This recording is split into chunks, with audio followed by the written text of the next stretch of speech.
quebrou por lá, tá? Teve um clima muito acirrado entre quem faz parte da base do governo e a oposição, segundo o próprio presidente da CPMI, que é o deputado federal Arthur Maia, e por conta disso a sessão foi cancelada, a reunião que eles tinham também, exatamente porque há uma tentativa ali da relatora, a senadora Elisiane Gama, de se quebrar o sigilo de dados de várias pessoas. E aí eu vou trazer essas pessoas e colocar na nossa roda aqui para nossa discussão. Deputada federal Carla Zambelli, tem também o general Lorena Cid, que é o pai do Mauro Cid, tem o ex-ministro da Defesa, Paulo Sérgio Nogueira, e tem também a possibilidade de se acessar sigilos de dados bancários de Jair Bolsonaro e de Michele Bolsonaro. Aí o pessoal da oposição caiu matando em cima dessa possibilidade, dessa ideia, e a comissão teve de ser cancelada. Como é que vocês enxergam agora esse acirramento diante da possibilidade de se chamar pessoas que têm a ver com o entorno do ex-presidente Jair Bolsonaro, principalmente depois do depoimento que foi prestado pelo hacker da Vaza Jato, Walter Delgatti Neto, a despeito daqueles que tem um pouco mais a ver com a base do governo, com o governo federal que está no poder e que não são chamados, hein, Alangani? Vamos mudar o nome dessa CPI, ao invés de CPI do dia 8 de janeiro, CPI de tentar achar alguma coisa contra o Jair Bolsonaro. Mas... Por quê? Não, porque tudo entra dentro dessa CPI, tá errado isso, Piperno. Entra questão de joias, então quebram sigilos lá por venda de Rolex. O que isso tem a ver com o 8 de janeiro? Então que comece uma outra investigação. Agora, o Delgatti, o que isso tem a ver com o dia 8 de janeiro? Aí o que realmente tem a ver com o dia 8 de janeiro, que é a omissão do G. Dias, aí ele não vai na CPI. Então me parece que é uma CPI para perseguir a oposição. 5h24 da tarde, pessoal da rádio, vocês vão para um rápido intervalo, espero vocês daqui a pouquinho, hein? Fábio Piperno, quero saber de você se de fato seria uma CPI que se conduz para perseguir quem está no entorno de Bolsonaro e que deixa passar quem faz parte do governo atual. Bom, cara, acho que quem lutou muito para implantar essa CPI foi a oposição. Agora, isso é verdade, tomou uma invertida. O Delgatti, exatamente, até porque parece que eles fingiram... Os caras são mestres em virar o jogo. Eles fingiram que não sabiam quem eram os vigaristas. Mas aí, por exemplo, Delgatti é um pilantra. Agora, o Delgatti, ele dá informações sim que tem relevância com isso. Ele tem, olha, porque o Delgatti mostra que havia um complô contra o sistema eleitoral. Mas Piperno, ele nem deveria estar nessa CPI. Mas mostrou que tinha que estar. Ele mostra que havia um complô contra o sistema eleitoral. Aí vem a Carla Zambelli, por exemplo. A Carla Zambelli, hoje eu estava me divertindo com o vídeo dela, tem 3 minutos e 40, em que ela faz um apelo, quase chorando e tal, para os generais 4 estrelas, e ela fala várias vezes 4 estrelas. Não sei se ela não confiava nos outros, mas enfim, esses são de patente mais alta. Generais 4 estrelas, porque vocês são os guardiões da Constituição e não esse STF. Então, faz 29 dias que as pessoas foram lá para os quartéis, porque eles são patrões, aquela baboseira toda que a gente já conhece, defendendo a turma do golpe e defendendo uma ação dos generais de 4 estrelas contra o presidente eleito. Tá lá no vídeo dela. E por conta disso, você entende, então, que haja necessidade da quebra de sigilo dela, do ex-ministro da Defesa, do presidente do PL, Valdemar da Costa Neto, e também do pai de Mauro Cid, o general Lorena Cid?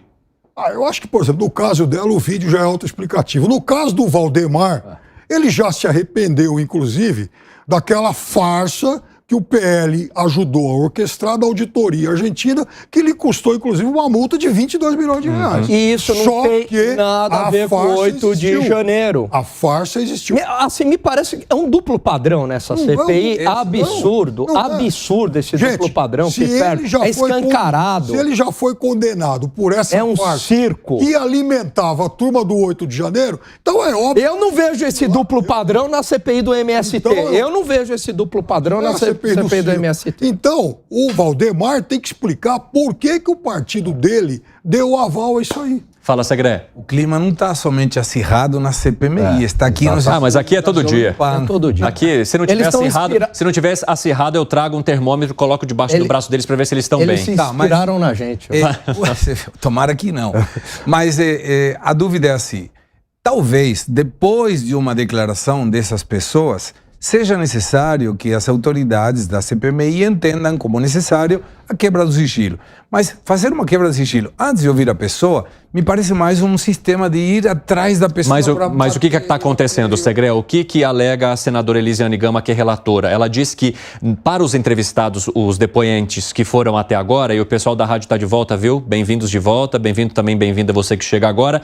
Estamos falando da CPMI do 8 de janeiro, que teve sessão cancelada por conta de um clima muito acirrado entre base e oposição ao governo. Mas o que alega a senadora Elisiane Gama, e eu quero contar aqui para vocês, é exatamente isso, que os depoentes que foram até agora, antes deles terem acesso aos fatos, a documentos e a análise desses documentos, as perguntas não eram muito bem feitas e não se chegava a caminhos necessários, exatamente porque os senadores e parlamentares não estavam preparados para questionar, porque não tinham acesso a estas informações. O que ela alega sobre a necessidade de quebra de sigilo é justamente isso, que ao ter acesso às informações, você consegue contestar aquele depoente de uma forma mais incisiva e que o coloca numa posição de ter de responder a essas perguntas. E por isso ela justifica isso. E aí eu estou colocando a questão que é uma justificativa da senadora Elisiane Gama para trazer, então, esses dados sigilosos para a comissão do 8 de janeiro. E ela está fazendo um trabalho maravilhoso. Está evitando que qualquer coisa chegue perto do governo. Maravilhoso para quem? Para o governo. Foi irônico. A minha opinião foi irônica. Eu faço questão de perguntar porque muitas vezes quem não está te vendo talvez não entenda esse... Ah, não, está perfeito e agradeço a operação de poder manifestar que nesse caso foi irônica.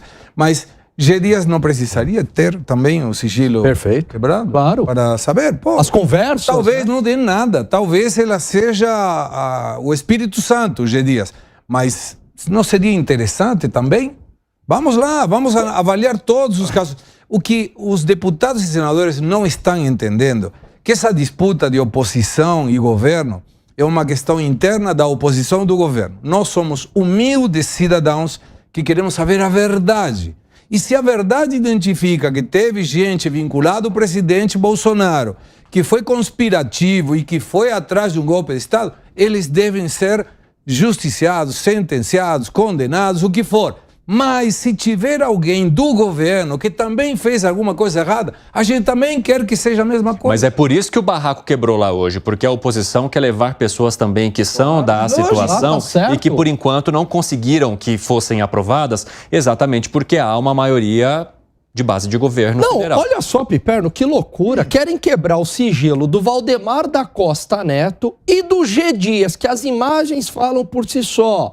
Que a BIM já falou que ele sabia do que ia acontecer e foi totalmente omisso, não quebraram o sigilo dele ainda. Olha o duplo padrão. Tá escancarado aí, Piperno. Mas quem é o amigo do Valdemar da Costa Neto? É o Bolsonaro. Quer colocar Quem é o amigo do G. Dias? É o Lula. Quer falar algo, Piperno? Bom, Valdemar da Costa Neves, ele compactuou... Neto. Neves, não. Desculpa. Estamos ruim com o nome hoje aqui. Neto compactuou com uma fraude que, inclusive, lhe rendeu 22 milhões de reais de multa. Ele questionou. Não, ele compactuou com uma fraude. Com uma fraude. A do Auditoria Argentina. Questionou. Isso. Aliás, os nomes são bacanas. A fraude da Auditoria Argentina é mentira. Não, mas não é e a Auditoria Argentina, é a Auditoria de um argentino. Não involucra todo mundo, senão... Auditoria... Não atente contra o país do segredo. Exato. Que de forma picareta...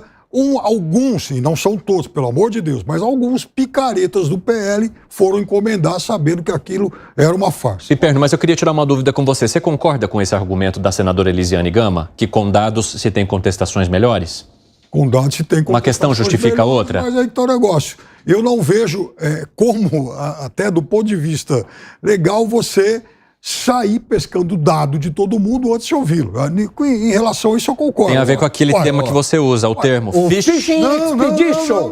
Pesca probatória, Piperno. Ó, vai pegando o dado, vamos achar alguma coisa. Agora vai pra joia. Aí seria outra coisa. Até porque é o seguinte, Mauro Cid é um quanto mais que deve voltar, inclusive. Provado. Então não é que houve ficha não, mas ele está envolvido em tudo. Mas acharam. Que pau de galinha. Mas peraí, acharam questões lá das joias de uma CPI no âmbito errado. Lá. Cartão de vacinação, 8 de janeiro, ele está envolvido em tudo. Agora, por exemplo, até no caso do Bolsonaro, estou muito tranquilo para dizer que eu não apoiaria essa quebra de sigilo. Por quê? Porque a Polícia Federal já está fazendo isso. Se a Polícia Federal já está fazendo isso, por que a CPI também tem que requerer isso? No caso aqui No caso que falamos anterior dos empresários, os celulares já estão com a justiça. Então, nós temos praticamente investigações que correm paralelamente, né? Uma com um teor político e uma com um teor mais técnico. Fala, Gani. Não, para mim é claro esse phishing expedition. Então estão usando essa CPI, aí quebram sigilo telefônico, bancário, fiscal, aí acham alguma coisa, mudam completamente o foco, Evandro.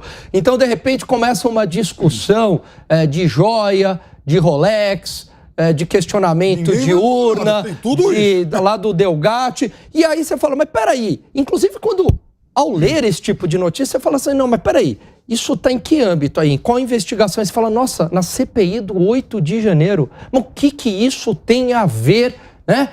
Então, é claro que estão usando esses instrumentos justamente para perseguir todo esse entorno do Jair Bolsonaro. Você sabe, Evandro, que quando dá a sensação assim, a CPMI é como se fosse uma semente de uma árvore. E a árvore deveria ter um tronco e somente um tronco. Então aí aparece um desvio por aqui, um desvio por aí, aparece outro desvio e a árvore começa a ficar florida. E tão florida parece que já se perde a visão da árvore.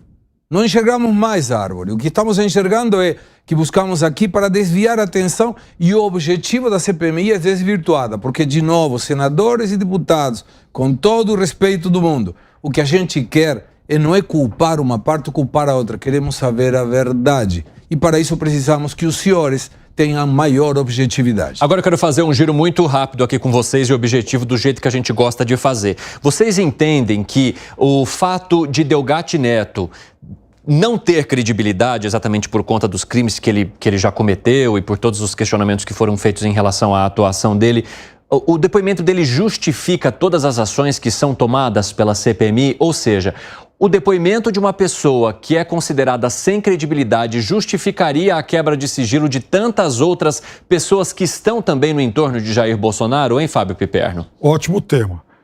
A questão é que, apesar de ele ser um picareta, muito do que ele disse foi, inclusive, corroborado pelas pessoas que ele citou. Então, por exemplo, ele fala, eu fui ao Palácio do Alvorada. O presidente fala, é verdade, eu recebi. Eu visitei o Ministério da Defesa. É verdade. Só não conheci a Carla Zambelli. Nossa, a Carla Zambelli tem foto, vídeo, tá tudo. Dinheiro, né? Já tem, inclusive. Áudio, tem tudo. Então, ou seja, essas pessoas que foram apontadas por ele, de certa forma, corroboraram parte da história. Gustavo Segré. O fato de alguém não ter credibilidade é muitas vezes utilizado pela outra parte, e não me interessa qual parte poderia ser, para desvirtuar a possibilidade de uma fala de verdade. E, de novo, se ele tem uma questão a aportar, mesmo sem credibilidade, mesmo sendo um criminoso, mesmo tendo sentenciado, a justiça, no caso, ou a CPMI deveria investigar. A questão é, por que investiga somente de um lado? Essa é a questão. Não é uma questão de investigar, é porque somente de um lado, e por isso que, de novo, ironicamente, a senadora relatora está fazendo um trabalho maravilhoso, porque sabe aquele estádio que está desvirtuado, que tem uma pendente e que você joga a bola e ela cai, em lugar de subir ela cai? É a mesma coisa. Arremate, Gani. Olha, você sabe que o Delgatti, ele foi colocado pela esquerda como uma peça central para dinamitar a Operação Lava Jato, e ele está sendo utilizado novamente dentro da CPI para tirar o foco da CPI e perseguir, como você trouxe aí, com todas essas medidas contra o entorno de Jair Bolsonaro e o próprio Jair Bolsonaro. Na CPI, ele respondia às perguntas de maneira muito à vontade, muito bem construída. Me parecia que ele tinha uma retaguarda, um discurso todo construído. Na primeira fala dele, isso fica muito claro. E perguntas, né, quando os senadores lá de direito faziam as perguntas a ele, aí ele, ele fazia assessoramento, né? Exatamente. Assessorando. Então faz todo um discurso de que ele é um doente psiquiátrico e aí ele queria ajudar o Lula. É uma mentira deslavada. Não dá para confiar nesse cara, Piperno. Piperno. Mas vem cá, ele mentiu quando ele disse que ele foi recebido pelo presidente da República? Não. Ele mentiu quando ele disse que foi recepcionado no Ministério da Defesa? Não. Ele mentiu quando ele falou que recebeu o dinheiro da Carla Zambelli? Não. Verdade, Isso tá comprovado. isso é verdade. Ou seja, É crime. Ele é um peraí. picareta que foi... Agora, recebido, o foi Jair abraçado. Bolsonaro recebê-lo é um crime? Não é um crime. É uma postura adequada de um presidente? Não é. Mas é crime? Não é crime. Eu não estou dizendo que tenha havido crime nessas ações. Não. Eu só estou dizendo que ele não mentiu quando ele falou que o principal mandatário da República o recebeu na sua casa.